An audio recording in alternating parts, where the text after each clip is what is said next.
Hey everybody, welcome to Landscape Rescue. My name's Stuart Moore, and today I wanted to do just a short video about tools. Now, building up your tool repertoire, fancy, sometimes can get a little expensive, but hopefully I can give you some tips to kind of tell you what's important in the garden and what isn't. We're all gonna be a little different, right? We're all different ages. We're all different levels of physical interaction with our garden spaces, right? So one of the first things that I always tell people is if you're having a hard time digging holes, maybe your soil is maybe not so rocky, because we'll get to that, but if your soil is, we got a lot of clay, maybe it's a lot of more compaction, you need more pounds per square inch on your shovel.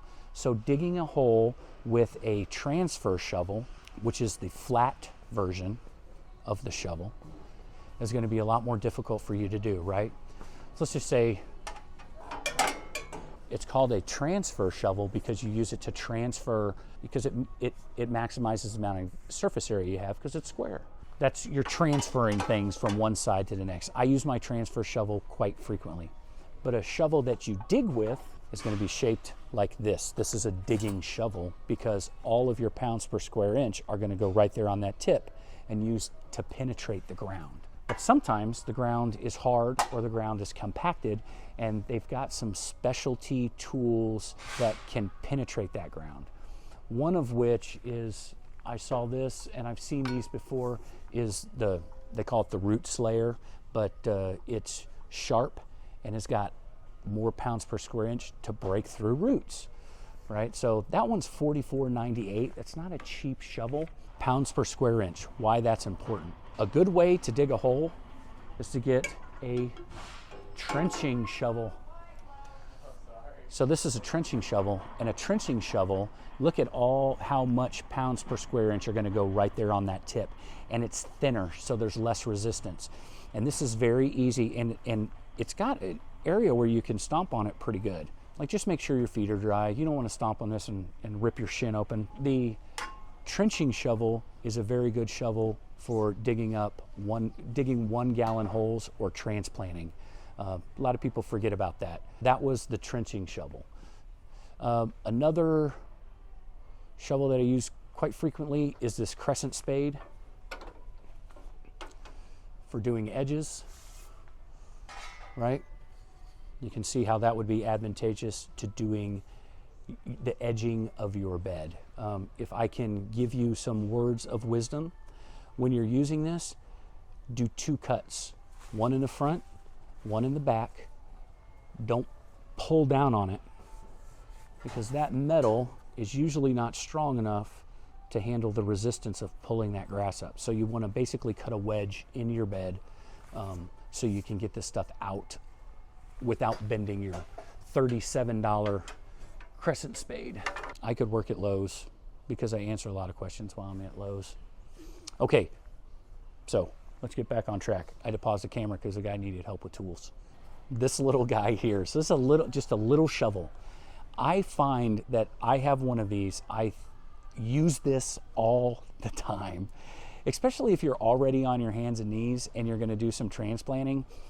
I love to use this to transplant, especially this time of year when stuff really isn't out of the ground that much, and it's very easy to get around that root ball.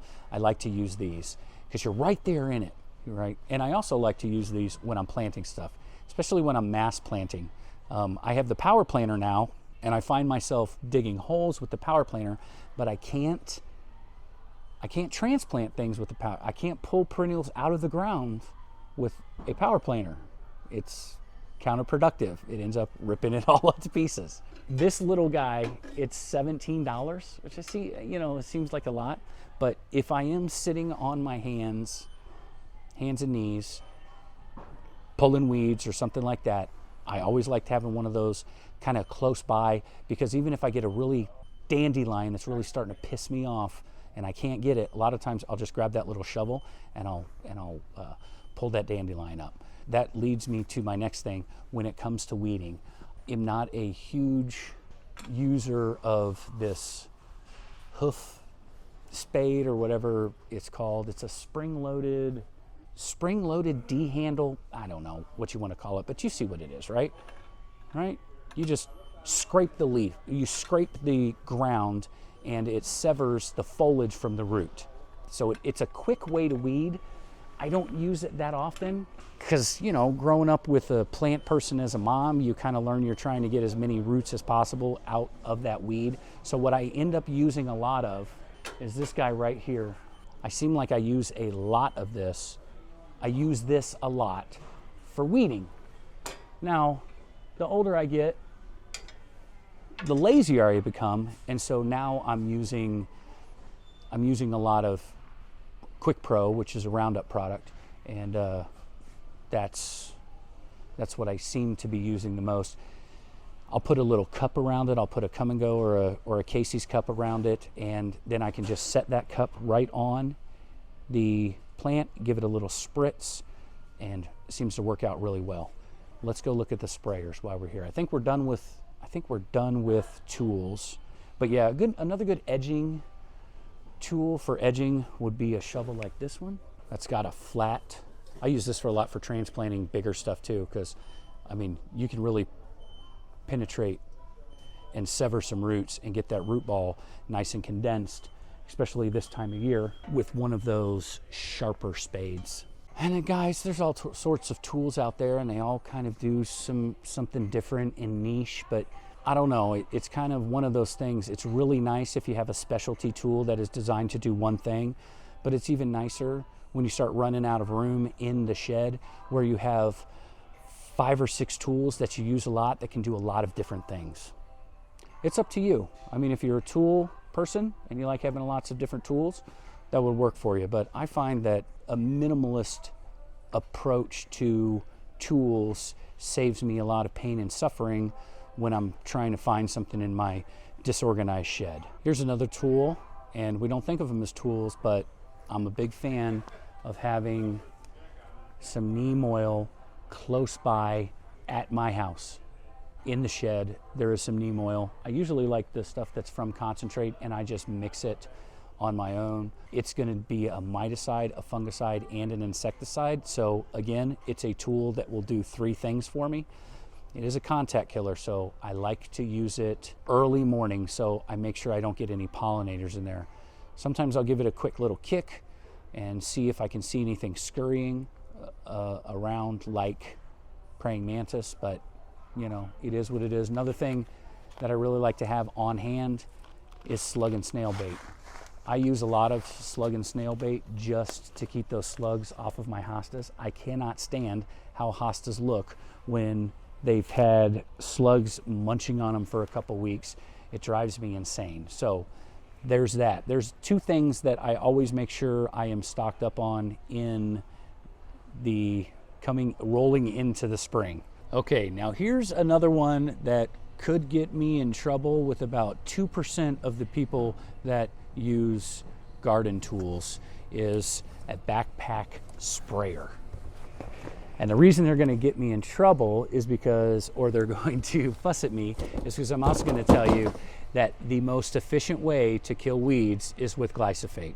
The most efficient and safest way to kill weeds without literally pulling them up or using a flamethrower on them is glyphosate. It's still the safest way. I can show you all the research. Trust me, when I say this, I am not a fan of Monsanto, right? I am not a Monsanto fan. I do not like those people. But I'm also going to give you my impartial opinion. No matter how I feel about something, I can let you know that glyphosate is still the safest and most efficient way to kill weeds. And efficiency comes with safety, right? If I don't have to pour a ton of something on a weed to end up killing it, right? I'm putting a lot of stuff in that environment. I don't necessarily like it. I can use drops of glyphosate and kill a dandelion. Does that make sense? I don't have to completely hose it down. A little bit of Dawn dish soap. Quick Pro has a sticker in it, but I like to use it anyway just to give it a little extra stick to it. And so that's what I do. But this backpack sprayer I showed you, you don't have to fill up. You don't have to fill it up with 4 gallons of water. And it's really heavy and hard to use at that point. It's $90. This one's Husqvarna. They have a Roundup Pro version over here that is $74.98, and I would show you, but there's a bunch of stock over here, so it's really hard to get to. I would much rather spend the extra money than get a $25 2-gallon and have to carry it around, because you're carrying it. The cord, the hose is never long enough to set it down and then go and spray. This one is on your back, and you'll only have to mix up 1 gallon of concentrate. You don't have to put 4 gallons into it. So a lot of times I'll just mix up 1 gallon, right? Put my concentrate in first and then fill it up with water. That way it mixes really good. And then I'm only walking around, but it's on my back. It's on my back, the hose is right here, and I'm just walking around just spraying, and you pump it with your hand, right? Think about that. Think about that. Spend the extra money. You're going to be a lot happier than carrying around 2 gallons of water or even 1 gallon of water with one hand and trying to, the hoses aren't very long. Now, I have long spider monkey arms, I get it, but still, I can't imagine that being comfortable for anybody. If a backpack sprayer is not, you're like, Stuart, I have the same jug of Roundup for the past 10 years. I don't spray that many weeds. What I typically do is I will mix up a gallon of Roundup, and if I can't go through that whole gallon of Roundup, I will walk over to my neighbor's yard and I'll spray his driveway and kill some weeds in his driveway. I don't even know if he knows I do it, but I do it. And I'll clean up the curb a little bit. I'll go and spray, you know, like I'll use it up, but I only typically mix 1 or 2 gallons in a session. And that's because I don't want to carry 4 gallons. Now at the nursery, I would put 12 gallons of glyphosate down a week. So about every other day, I would fill up 4 gallons, as much as I could get in that backpack, and just power walk around like an infantryman, giving me PTSD from carrying those rucksacks, and I walk around and I spray until I'm done. I would do that like every other day. It was crazy. It was about 12 gallons a week is what I was putting down to keep the weeds, keep a weed-free landscape. I hope they continue that. All right, everybody, it looks like that's going to do it. I really appreciate you coming along with me. This was Landscape Rescue. I am Stuart Moore, and thank you very much for coming along and let me talk about tools with you.